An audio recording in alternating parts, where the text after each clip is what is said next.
ఏ క్షణం ఎటువైపు నుంచి బుల్లెట్లు దూసుకొస్తాయో తెలియదు. సరదాగా ఆరు బయట కూర్చున్నా భయమే. పిల్లల్ని ఆటలకు పంపించాలంటే టెన్షన్. సౌండ్ వినిపిస్తే చాలు ఒళ్ళు వణికిపోతుంది. ఇది తెలంగాణలోని ఓ గ్రామ పరిస్థితి. ఇంతకీ ఆ గ్రామాన్ని భయపెడుతుంది ఏంటి? ఎందుకు ప్రాణభయం వెంటాడుతుంది? Let's watch the story. India Pakistan బార్డర్లో ప్రతినిత్యం కొన్ని గ్రామాలు బుల్లెట్ షెల్స్ని ఎదుర్కొంటూనే ఉంటాయి. ఆ గ్రామాల్లో ఎటు చూసినా కూడా బుల్లెట్స్ రావడం ఇవంతా కామన్. కానీ ఇదిగో ఈ బోనాలపల్లిలోనూ ఇదే పరిస్థితి ఇప్పుడు కనబడుతుంది. కానీ ఈ బోనాలపల్లి గ్రామం ఎక్కడో ఎల్ఓసిలోనో లేదంటే ఇండియా పాకిస్తాన్కి అత్యంత సన్నిహితంగానో లేదు. అచ్చంగా తెలంగాణలో కరీంనగర్ జిల్లా కేంద్రానికి కేవలం 15 కిలోమీటర్ల దూరంలో ఉంది. కానీ ఈ బోనాలపల్లి గ్రామం బుల్లెట్ గాయాన్ని ఎదుర్కొంటోంది, బుల్లెట్ల భయంతో బతుకుతోంది. ఎందుకు బోనాలపల్లికి ఈ బుల్లెట్ల భయం వెంటాడుతోంది? హెచ్ఎంటీవీ స్పెషల్ స్టోరీలో చూద్దాం. అదిగో అక్కడ ఆరు బయట కూర్చున్న ఈ పెద్దమ్మ పేరు అమృతమ్మ. కొన్ని రోజుల క్రితం కూడా ఇలానే తన ఇంటి ముందు అరుగుపై కూర్చుని ఉంది.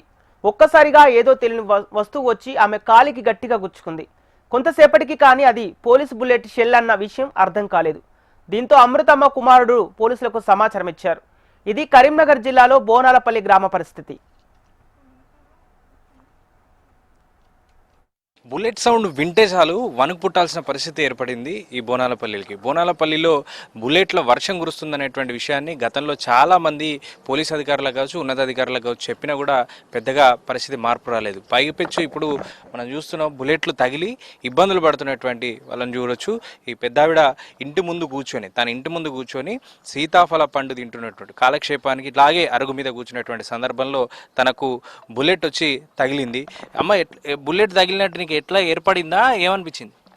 నాకు పెద్ద మడు గుండె ఎత్తేసినట్టు అనిపించింది. వీడు ఏమైనా ఆయన ఎత్తాను అని అన్న ఆయన లేచినకు సింగులకి వెళ్ళి అది తోట పడ్డది. ఇక్కడ చూసుకుంటారు కొద్దిగా రక్తం కాసినట్టు అయింది, దెబ్బ తాకింది. మరి ఎట్లా అది చూపించుకున్నావా? డాక్టర్కి పోలీసులు వచ్చి చూసిండ్రా? చూసారు, పోలీసులు చూసారు. హాస్పిటల్ తీసుకుపోయినరా? ఏం చేసిండ్రు? తీసుకుపోయాను. తన కుమారుడు ఉన్నారు. అసలు ఏం జరిగిందండి? ఎందుకు ఇలా పదే పదే జరుగుతుంది? 20 డేట్ నాడు 11:30 నుంచి 1 మధ్యలో ఈ ఫైరింగ్ నడుస్తుంది ఇక్కడ ఎలిగందల్లో. నడిస్తే అయితే ఆ గోలి వచ్చి మా అమ్మకు తగిలింది. ఇక్కడ కూర్చుంది, చింతవాళ్ళగా పండు తినుకుంటే అక్కడ కూర్చుంటే వేరే అబ్బాయి ఫోన్ చేసి నేను కరీంనగర్లో ఉన్నా. ఒకటా కరీంనగర్ నుంచి వచ్చి మా అమ్మను చూసేటకు సోలా ఉంది ఇంత పొడుగు. ఆ సోలా చూసి 100కు డైల్ చేసి మాట్లాడినా. కొత్తపల్లి పోలీసులను పంపిస్తున్నారు. వచ్చిరు, 2 బ్లూ కోట్ కానిస్టేబుల్ వాళ్ళు వచ్చిరు. ఫోటో తీసుకున్నారు. అమ్మ ఏడా తగిలిందంటే చూపెట్టినాక చూసి ఫోటో తీసుకొని వేరు. ఆ బుల్లెట్ ఇవ్వమన్నారు. నేను ఇయ్యలే, సారికే ఇస్తా అని చెప్పి నాగర ఉంచుకున్నా. Immediately hospital తీసుకుపోయినా. వాళ్ళు అంబులెన్స్ పంపిస్తాను. ఎందుకు అంబులెన్స్ అవసరం లేదు, మా కారు ఉంది, కార్లో తీసుకుపోతా సార్ అని చెప్పి కార్లో తీసుకుపోయినా. సివిల్ హాస్పిటల్లో చూపెట్టి ఏమైనా ప్రాబ్లం ఉందని చూస్తే బొక్కకి ఏమైనా ఈ దీనికే తగిలింది. తోడకు బొక్క ఏమి ఇరగలి. ఎక్స్రే తీసిన బొక్క. ఈ బుల్లెట్లు రావడం, ఈ భయం ఎప్పటి నుంచి ఉంది ఈ గ్రామానికి? అయితే దాదాపు నేను పుట్టక ముందు నుంచి ఫైరింగ్ నడుస్తుంది. మేము చిన్నప్పటి నుంచి కూడా ఈ ఏరియాలో వాళ్ళే. అయితే ఎందుకు పడుతున్నాయంటే ఆ గుట్ట కోరి స్టార్ట్ చేసిరు. ఇప్పుడు దాదాపు 6-7 సంవత్సరాలకు ఎక్కువ అవుతుంది. ఆ కోరి డౌన్ అవుతుంది. అంతకుముందు హైట్ ఉండే, ఇప్పుడు డౌన్ అవుతుంది కాబట్టి గోళీలు అనేది స్ట్రేట్గా వెళ్ళేస్తున్నాయి. అంతకుముందు తోటలు సోలలు ఉంటుండే. సోలలు హైట్ ఉన్నప్పుడు రిటర్న్ అటేవాడు, దగ్గర వాడు తాకి గుండ్లకు తాకి బండ తాకి ఆనే పడుతుండే. ఇప్పుడు ఆ గుట్ట హైట్ తగ్గింది కాబట్టి ఇటు వస్తున్నాయి. ఇక పెద్ద పెద్ద తోటలు ఉంటాయి. ఆ తోటలు అనేది ఇంకా కిలోమీటర్ కంటే ఎక్కువ పోతాయి. నేను చూసిన, మేము చిన్నప్పుడు ఆడ దున్నేటప్పుడు మక్క పల్లి ఇట్లా ఎత్తాం, మిర్చి పెడతాం. ఆ దున్నేటప్పుడు సాళ్ళ పొంట దొరుకుతుండే, ఇట్లా జమ చేసుకుంటుంది ఇటువంటి టోటల్. ఇది కూడా ఇలా రేకులో కలిగిందట. ఇది ఇప్పుడే దొరికింది. మనం చూడొచ్చు బుల్లెట్ షెల్ ఫైరింగ్ లో భాగంగా వాళ్ళు నేర్చుకుంటున్నటువంటి సందర్భంలో గ్రామంలో ఓ చోట దొరికినటువంటి బుల్లెట్ షెల్ ఇది ఇలాంటివి ఇక్కడ గ్రామస్తులకి సర్వసాధారణంగా కనిపిస్తూనే ఉంటాయి. వాళ్ళు పొలం దున్నప్పుడు లేదంటే ఇతర సందర్భాల్లోనూ ఇలాంటి బుల్లెట్ షెల్స్ కనిపిస్తూనే ఉంటాయి. పొరపాటున కనుక పరధ్యానంగా ఉంటే ఇవి బాడీలో కూడా దూసుకెళ్లేటువంటి అవకాశం కనబడుతుంది. అలాంటి ఇబ్బందే ఇప్పుడు ఈ పెద్దావిడకి కనిపిస్తుంది. వేరేటోళ్ళ కూడా దొరికింది, ఇప్పుడే ఇచ్చిపోయిండు, ఇప్పుడే గిడ దొరికిందట. అయితే మేము 100కు హాస్పిటల్ పోయినా చూపెట్టినా తీసుకొచ్చిన రాగా మళ్ళీ బ్లూ కోట్ కానిస్టేబుల్ ఫోన్ చేసిండు, సిఐ గారు రమ్మన్నారంటే పోయినాం. సిఐ గారితో మాట్లాడినాం. బాబు ఎట్లుంది, అమ్మకి ఎట్లుంది అంటే, సార్ అమ్మకు మంచిగా ఉంది, కాలుకి అయితే ఏం ఫ్రాక్చర్ కాలే, ప్రస్తుతానికి అయితే కొద్దిగా దెబ్బ తగిలింది, రక్తం వచ్చింది, హాస్పిటల్ చూపించాం సార్ అంటే, సార్ కూడా ఏమైనా ప్రాబ్లం ఉంటే ఫోన్ చేయండి, మా వంతు సహకారం చేస్తాం, పై అధికారులకు మేము రిపోర్ట్ చేస్తాం. సార్ ఒకటి ఏంటంటే, మాకు ఇక్కడ పని చేసుకుంటూ ఉంటాం మేము, అకస్మాత్తుగా వచ్చి తగిలితే ఇప్పుడు ఒక్కరం ఇద్దరం ఉంటాము, ఇద్దరున్నా చెప్పగలుగుతారు, ఒక్కడు ఉంటే అక్కడ చనిపోయింది కూడా ఏర్పడదు అన్నట్టు పరిస్థితి. వ్యవసాయ భూములలో పని చేసుకుంటున్నాం, వాళ్ళు చెట్లకు నీళ్ళు కడతాం, మందు చల్లుతాం, మక్క చేనులకు అన్నీ ఉంటాయి అన్నట్టు. అంటే ఈ ఇబ్బంది జరుగుతుందని ఎప్పుడైనా పోలీస్ అధికారులకు చెప్పడం కానీ అధికారులకు చెప్పడం చెప్పినాం, ఇంతకుముందు ఫైరింగ్ రేంజ్ కూడా చెప్పినాం, చెప్తే ఎవరు పట్టించుకోలే, కంప్లైంట్ అయితే ఏం చేయలే. అప్పుడు ఫైరింగ్ రేంజ్లకు చెప్పిన సార్ ఇట్లా గోళీలు వస్తున్నాయని చెప్తే ఎవరు పట్టించుకోలే, అప్పుడు ఎవరు పట్టించుకోలే. సో ఇది పోలీసులు దీనికి సంబంధించి సరే ఫైరింగ్ నేర్చుకుంటున్నారు, అది డిపార్ట్మెంట్లో భాగం కావచ్చు, కానీ చుట్టుపక్కల ఉన్నటువంటి గ్రామస్తుల ప్రాణాల మీదకి ఈ పరిస్థితి వస్తుంది. గతంలో ఈ ప్రాంతం అంతా కూడా గుట్టలు సమృద్ధిగా ఉండేవి, కానీ ఇప్పుడు ఎలిగందల్ ప్రాంతంలో ఉన్నటువంటి గుట్టలన్నీ గ్రానైట్ క్వారీలు పూర్తిగా మింగేస్తున్నాయి. దాదాపు గుట్టలన్నీ కూడా పూర్తిగా కనుమరుగవుతున్నటువంటి పరిస్థితులు. ఇప్పుడు ఇక్కడ ఫైరింగ్లో భాగంగా మనకు బోనాలపల్లికి బుల్లెట్లు రావడానికి, బుల్లెట్ షెల్స్ ఇక్కడ కనిపించడానికి కారణం కూడా ఆ గ్రానైట్ క్వారీలే. ఉన్నటువంటి బోనాలపల్లికి అడ్డంగా ఉన్నటువంటి ఆ గుట్టని క్వారీలు మెల్లమెల్లగా తొలగిస్తూ ఉండడంతో హైట్ పూర్తిగా తగ్గిపోయి బుల్లెట్లు ఇటువైపుగా దూసుకొస్తున్నటువంటి పరిస్థితులు కనిపిస్తున్నాయి.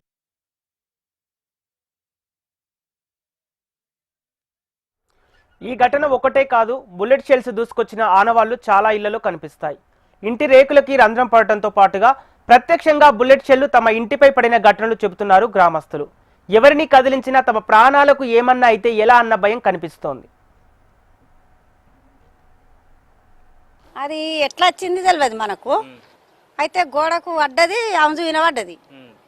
అంటే ఆ టైంలో మేము ఇవ్వలేము, లేము, పిల్లలు జల్లలు ఇవ్వలేరు, తలిపేసింది అన్నట్టు మాది. ఇక తాకింది, ఆడబడ్డది.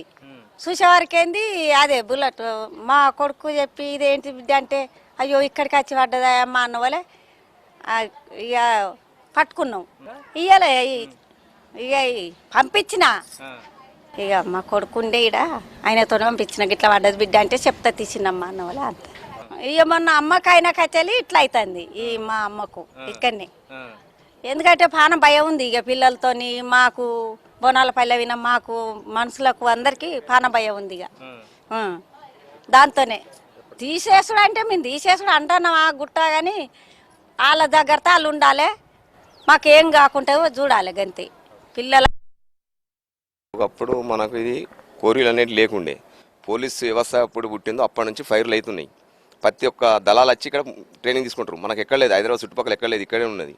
ప్రతి ఒక్క క్యాంప్ వచ్చి సంవత్సరం ఎలా ఉంటుండే. ఇప్పుడు ఈ కోరిల వల్ల క్యాంపులను కన్మరుగైపోతున్నాయి కోరిలు చేయబట్టి. ఇప్పుడు వచ్చి డైరెక్ట్ వచ్చి ఫైర్ అయ్యే వరకు చక్క వచ్చి మనకు ఇళ్ళలో తగులుతున్నాయి.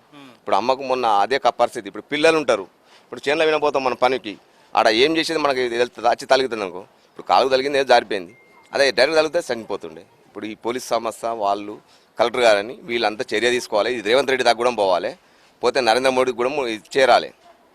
వీళ్ళకు సమస్య ఇది ఏంది అనేది ఇప్పుడు మన పోలీసు వ్యవస్థ దీన్ని చర్య తీసుకోవాలి. తీసుకొని దాన్ని ఎక్కడికి పంపుతారో దాన్ని బట్టి వాళ్ళు చేయాలి. పోతే కలెక్టర్ కూడా చర్య తీసుకోవాలి, ఇమీడియట్లీ దీన్ని యాక్షన్ తీసుకోవాలి. కోరిలు ఏమైనా యాక్షన్ తీసుకోవాలి మొత్తానికి. జిల్లా కేంద్రానికి అత్యంత చేరువలో ఉంటుంది ఈ బోనాలపల్లి గ్రామం. ఈ గ్రామ శివారులో పోలీసుల గన్ ఫైర్ రేంజ్ ఉంది.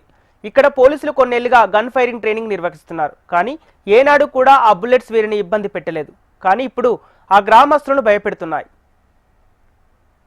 బోనాలపల్లిలోని మరో ఇంటి దగ్గరనే ఉన్నాను. ఇంట్లో మనం చూడొచ్చు బుల్లెట్ల వల్ల ఒక్కసారిగా రేకు నుంచి ఒక్కసారిగా బుల్లెట్ పడిపోయింది అనేటువంటి విషయాన్ని గ్రామస్తులు చెప్తున్నారు. అయితే ఇదేమి ఇక్కడ కొత్త విషయం కాదు.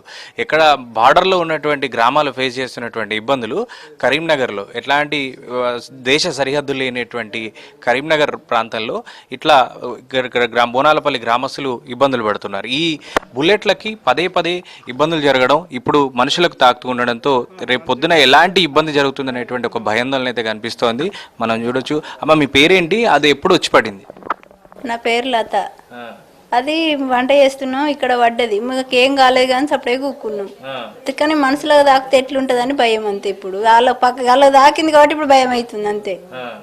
అంటే గతంలో ఎప్పుడైనా ఇట్లాంటి సమస్య వచ్చిందా అమ్మా? ఎప్పుడైనా ఈ బుల్లెట్లు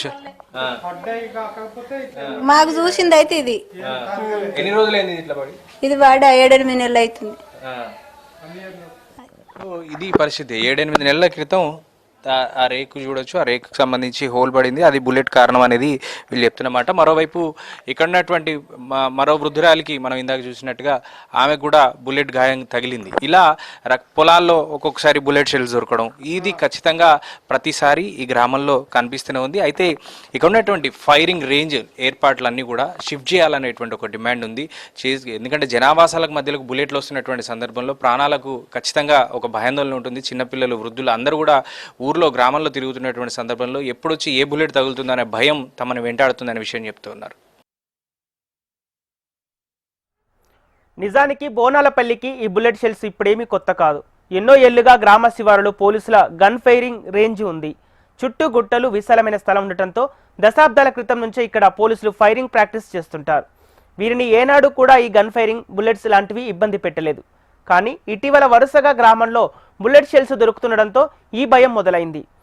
తమ చిన్నతనంలోనూ గన్ షెల్స్ విరివిగా దొరికేవని గ్రామస్తులు అంటున్నారు. అయితే అప్పుడు తమకి బుల్లెట్ నుంచి రక్షణగా స్థానికంగా ఉన్న ఓ గుట్ట ఉండేదన్నారు. కానీ ఇప్పుడు ఆ గుట్ట గ్రానైట్ క్రషింగ్ కారణంగా క్రమంగా తరిగిపోయిందన్నారు. అప్పుడు గుట్టకి తగిలి ఆగిపోయిన బుల్లెట్స్ ఇప్పుడు గుట్ట హైట్ తగ్గడంతో బోనాలపల్లికి వస్తున్నాయని భయపడుతున్నారు.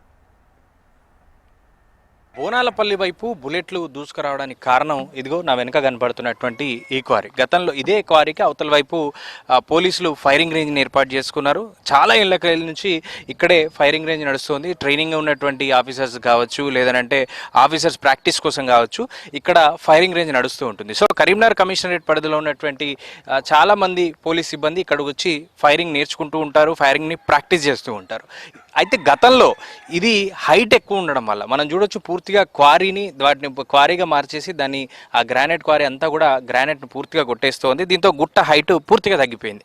ఈ కారణం చేత అటువైపు నుంచి బుల్లెట్లు ఈ బోనాలపల్లి వైపు పరిగెడుతూ వస్తూ ఉన్నాయి. ఇప్పుడు మనుషులకు తాకి ఇబ్బందులు జరుగుతున్నటువంటి పరిస్థితి ఉంది. గ్రామస్తులు ఉన్నారు, వాళ్ళతో మాట్లాడిస్తాను. అసలు ఈ గుట్ట ఎంత హైట్ ఉండేది గతంలో? ఈ ఫైరింగ్ మీకు ఎప్పటి నుంచి ఇబ్బంది మొదలవడం స్టార్ట్ అయింది? సార్ అప్పుడిప్పుడు వస్తుండే బుల్లెట్లు. హైట్ అంటే ఇప్పుడు ఉన్న దానికంటే హైట్ ఇంకా అంత హైట్ ఉండే, సగం తగ్గింది. అది హైట్ సగం తగ్గిపోయింది. అప్పటి నుండి వస్తున్నాయి. కాకపోతే ఎవరికి ఏం కాలే. కానీ ఇప్పుడు మా అమ్మకు నానమ్మ అవుతుంది, లాస్ట్కు ఉంటుంది అమ్మ. ఆమెకు దెబ్బ తాకుట్లా అందరు భయాందోళనకు ఇది అయిపోయారు. అంటే గతంలో ఈ బుల్లెట్ షెల్స్ దొరకడం లేదంటే దొరికినాయి సార్, దొరికినాయి. మేము చిన్నప్పుడు కూడా దొరికితే తీసుకుపోయి షాపులలో అమ్ముకునే వాళ్ళం. అప్పుడు అట్లా జరిగింది. కానీ అప్పుడు ఇట్లా రాలే, కానీ ఈ మధ్యలోనే ఎక్కువ వస్తున్నాయి. సో మనం చూడొచ్చు, చాలా ఏళ్ల నుంచి ఇక్కడ ఫైరింగ్ రేంజ్ ఉండడం వల్ల ప్రాక్టీస్ చేస్తూ ఉన్నారు. కానీ గతంలో రాని ఇబ్బంది, నేరుగా దూసుకొచ్చి గాయాలు చేస్తున్నటువంటి పరిస్థితి మాత్రం ఇప్పుడే జరుగుతుంది. దానికి కారణం ఇక్కడ కనబడుతున్నటువంటి గ్రానైట్ క్వారీ. పూర్తిగా ఆ హైట్ ఇప్పుడు ఉన్నటువంటి హైట్ కంటే రెట్టింపు హైట్ ఉండేది ఆ గుట్ట. కానీ క్వారీ వల్ల గ్రానైట్ పూర్తిగా తొలగించడం వల్ల గ్రానైట్ ఆ గుట్ట హైట్ తగ్గిపోయి బుల్లెట్లు నేరుగా బోనాలపల్లి వైపు దూసుకొస్తున్నాయి. గ్రామస్తుల నుంచి భయాందోళనలు వెంటాడుతుండడంతో ఘటనపై పోలీసులు దర్యాప్తు ప్రారంభించారు. ఫైరింగ్ రేంజ్పై నిపుణులతో విచారణ చేస్తున్నారు. అయితే గ్రామంలో కనిపిస్తున్న ఆనవాళ్లు నిజంగా బుల్లెట్ షెల్స్తో వచ్చినవేనా కాదా అన్న అనుమానాలు పోలీసుల్లో ఉన్నట్లు తెలుస్తోంది. ఆ రాళ్లని తగిలి బుల్లెట్లు దిశ మార్చుకొని గ్రామంపైకి వస్తున్నాయనే కోణంలోనూ విచారణ చేస్తున్నారు. స్థానికంగా గ్రానైట్ దందా జరుగుతున్న నేపథ్యంలో వాటి ప్రభావం గ్రామంపై ఉందా అనే కోణంలో దర్యాప్తు కొనసాగుతోంది. ఫైరింగ్ రేంజ్కి గ్రామంలో కనిపిస్తున్న ఆనవాళ్లకి ఉన్న దూరం టెక్నికల్గా మ్యాచ్ అవ్వటం లేదంటున్నారు. దీంతో మరింత లోతుగా ప్రొఫెషనల్స్తో విచారణ చేస్తున్నట్లు తెలుస్తోంది. వెనకాల కనిపిస్తుంది పోలీసుల ఫైరింగ్ రేంజ్కి సంబంధించినటువంటి స్థలం. ఈ గుట్ట ఏదైతే ఉంది, ఈ గుట్టకు అవతల వైపు బోనాలపల్లి ఉంది. నిత్యం పోలీసులు గత కొన్నేళ్లుగా ఇక్కడే ఫైరింగ్ ప్రాక్టీస్ చేస్తూ ఉంటారు. ఫైరింగ్ నేర్చుకునేటువంటి వాళ్ళని కూడా ఇక్కడికి తీసుకొచ్చి చూస్తూ ఉంటారు. సో ఇక్కడ కనిపిస్తున్నటువంటి మట్టి, ఒక కట్టలా కనిపిస్తున్నటువంటి మట్టి గోడపై టార్గెట్ ప్యాడ్స్ పెట్టి 3 రేంజుల్లో ఇక్కడ కాల్పులు జరుపుతూ ఉంటారు. ఆ క్రమంలో హై రేంజ్కి వెళ్ళినప్పుడు ఈ గుట్టకి అవతల వైపు ఉన్నటువంటి బోనాలపల్లి వైపు బుల్లెట్ షెల్స్ ఎగిరిపడుతూ ఉన్నాయి. దీంతో ఈ నేపథ్యంలోనే అక్కడ ఉన్నటువంటి ఓ పెద్ద ఆవిడకి బుల్లెట్ గాయం జరిగింది. మరికొన్ని చోట్ల బుల్లెట్కి సంబంధించినటువంటి ఆధారాలు దొరికాయి. అయితే ఈ గుట్ట గతంలో హైట్ ఎక్కువగా ఉండడం, క్వారీ లేకపోవడం వల్ల బోనాలపల్లికి ఏనాడు కూడా ప్రాణభయం వెంటాడలేదు. కానీ ఇప్పుడు గుట్ట సగానికి సగం అయిపోవడంతో ఇటీవల ఆ పెద్దావిడికి బుల్లెట్ గాయం అవడంతో ఇప్పుడు ప్రాణభయం వెంటాడుతోంది బోనాలపల్లి ఉన్న వాళ్ళకి. సో పోలీసులు ఇక్కడ నుంచి తమ ఫైరింగ్ రేంజ్ని మార్చుకుంటారా, లేదు అని అంటే తమకు రక్షణ చర్యలు తీసుకుంటారా అని చెప్పి బోనాలపల్లి వాసులు కోరుతున్నారు. ఏదేమైనా ఇంటి బయట ఆడుకోవాలన్నా లేదనంటే పొలం పనులు చేసుకోవాలన్నా కూడా బోనాలపల్లి గ్రామస్తులు భయపడుతున్నారు. ఆ భయాన్ని తొలగించాల్సినటువంటి బాధ్యత పోలీసులపై ఉంది. ఆ తర్వాత ఇక్కడ జరిగేటువంటి ఫైరింగ్ రేంజ్కి సంబంధించినటువంటి యాక్టివిటీని చేసుకోవాల్సిన బాధ్యత పోలీసులపై ఉంది. కెమెరామెన్ రవితో గోపాలకృష్ణ, HM టీవీ, కరీంనగర్ జిల్లా.